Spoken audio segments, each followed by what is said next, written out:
তোমরা কেমন আছো? আজকে তোমাদের আমি শেখাবো জীবন বিজ্ঞান ক্লাস 10-এর প্রথম অধ্যায় জীব জগতের নিয়ন্ত্রণ ও সমন্বয়। আমার ভিডিওটা যদি তোমাদের ভালো লাগে অবশ্যই সাবস্ক্রাইব করবে এবং কমেন্ট দেবে। আর যদি কোনো ভুলভ্রান্তি হয় তাহলে সেটা বলবে।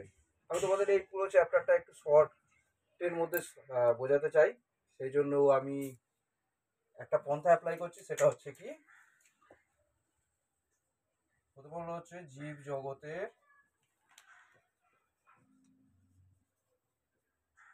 নিয়ন্ত্রণ ও সমন্বয়।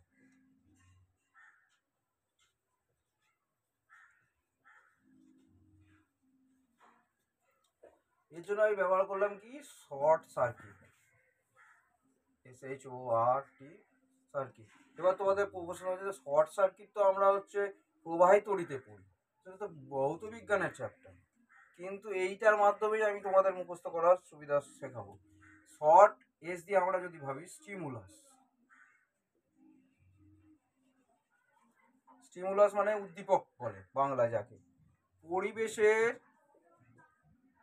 স্টিমুলাস কাকে বলে আমি এমনি বোঝালেই হবে তোমাদের, পরিবেশের কোনো পরিবর্তন যখন জীব দ্বারা চিহ্নিত হয় তাকে বলা হয় স্টিমুলাস।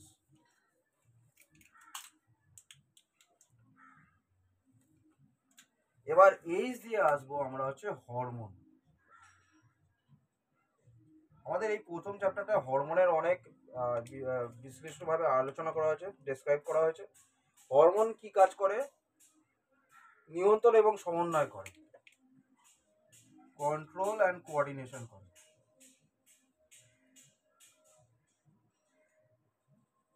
এটাকে বাংলায় বলে কি, নিয়ন্ত্রণ এবং সমন্বয়। এই হরমোন আমরা দু রকম পাই, উদ্ভিদ হরমোন আর প্রাণী হরমোন। উদ্ভিদ হরমোন আমরা জেনেছি যে এই চ্যাপ্টারের মধ্যে কি আছে, অক্সিন, জিব্বেরেলিন,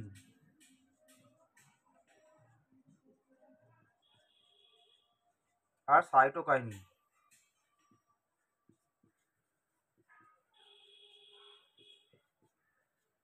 প্রথমে এইগুলো সম্বন্ধে বলি। অক্সিনের কাজ কি? অক্সিনের কাজ হচ্ছে উদ্ভিদ অঙ্গের বর্ধনশীল অঙ্গে থাকে এটা, মানে উদ্ভিদের যেমন হলো কাণ্ডের ওপরে অংশে বা ঠিক কাণ্ডের নিচে, অর্থাৎ মূলের বৃদ্ধি কাণ্ডের বৃদ্ধি ঘটাতে সাহায্য করে। জিব্বেরেলিনের কাজ হলো কি, বীজের সুপ্তাবস্থা ভঙ্গ করে। আর সাইটোকাইনিন হচ্ছে যেমন হলো পার্শ্বীয় মুকুল আর পত্রমোচন রোধ করে। অক্সিনের আর একটা কাজ আছে, অগ্রষ্ট প্রকটতা, মানে কোনো কোনো ক্ষেত্রে গাছের উপরের অংশ কেটে গেলে মানে হচ্ছে বা ওই সাইডের অংশ যদি কেটে যায় তাহলে উপর দিকে বর্ধিত হতে সাহায্য করে, এটা অক্সিনের কাজ। এবার প্রাণী হরমোন আমরা সহজে বোঝাতে জন্য, প্রাণী হরমোন আমাদের জানি আমরা পিটুইটারি গ্রন্থি থেকে প্রাণী হরমোন বেরায়, এর জন্য অগ্র পিটুইটারি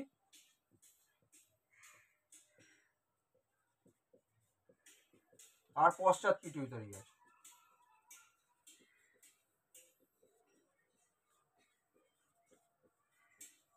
অগ্র পিটুইটারি থেকে কি কি হরমোন নিঃসৃত হয়, সেটা হলো ACTH, এটার পুরো নাম বইতে তোমরা অনেকেই পড়েছো, অ্যাড্রিনো কর্টিকোট্রপিক হরমোন। আর একটা হচ্ছে ACTH, GH বা STH, আর একটা হচ্ছে TSH। আর পশ্চাৎ পিটুইটারি থেকে বেরোয় ADH। ACTH হচ্ছে আমাদের বিভিন্ন অঙ্গের তাৎক্ষণিক কোনো কিছু চিন্তা ভাবনা বা উত্তেজনাকে নিয়ন্ত্রণ করবার জন্য ব্যবহার হয়। GH হরমোন মানে যাকে গ্রোথ হরমোন বলে, গ্রোথ হরমোন আবার হচ্ছে আমরা জানি দুটো ভাগে ভাগ হয়ে গেছে, একটা হচ্ছে FSH, ফলিক্যাল স্টিমুলেটিং হরমোন, আর একটা হচ্ছে LH, luteinising hormone. Follicle stimulating hormone স্ত্রীদেহ পুরুষদের দুজনের মধ্যেই থাকে। স্ত্রীদের ইস্ট্রোজেন ক্ষরণের জন্য ব্যবহার হয়, আর পুরুষদের ক্ষেত্রে টেস্টোস্টেরন ক্ষরণের জন্য ব্যবহার হয়, ওটা আমি পরে বিস্তারিত বলছি।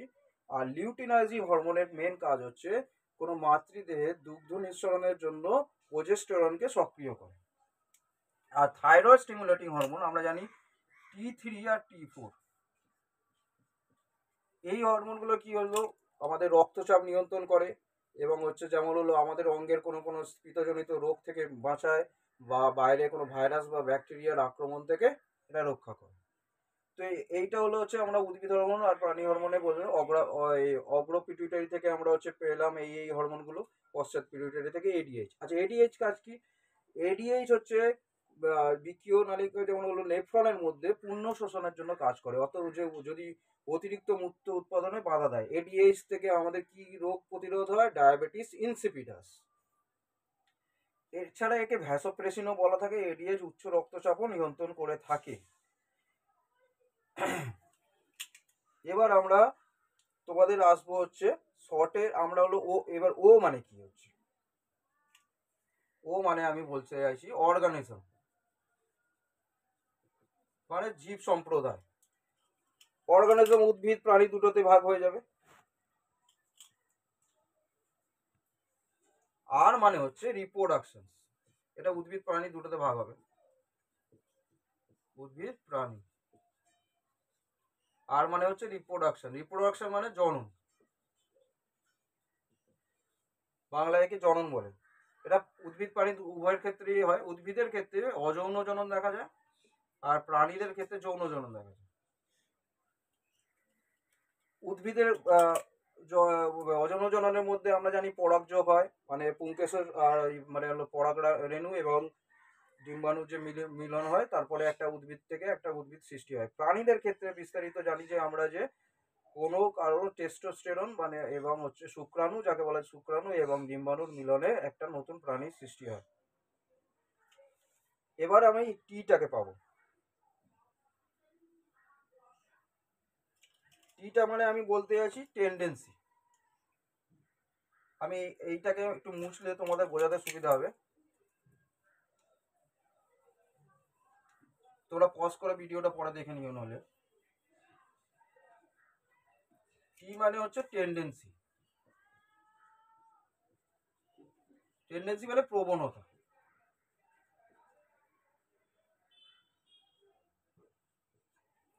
প্রবণতা বোঝাতে আমি কিভাবে আসবো? যেমন প্রবণতা হচ্ছে আমাদের উদ্ভিদ আর প্রাণীর মধ্যে কি প্রবণতা দেখা যায়, মানে চলন গমন।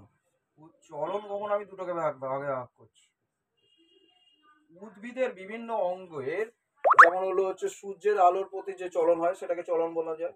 উদ্ভিদ তো একটা জায়গা থেকে অন্য জায়গায় স্থান পরিবর্তন করতে পারে না, কিন্তু গমনের ক্ষেত্রে আমরা মানুষরা পাই। আমরা অঙ্গ প্রত্যঙ্গ সঞ্চালন করার মাধ্যমে গমন করতে পারি, মানে একটা জায়গা থেকে অন্য জায়গায় যেতে পারি। তাহলে আমাদের এই প্রথমে শর্টের টার্মটা পুরো বোঝা গেল। এবার আমরা সার্কিটটা বুঝবো। এবার এইটা আমি মুছে দিচ্ছি যাতে তোমাদের বুঝতে সুবিধা হয়।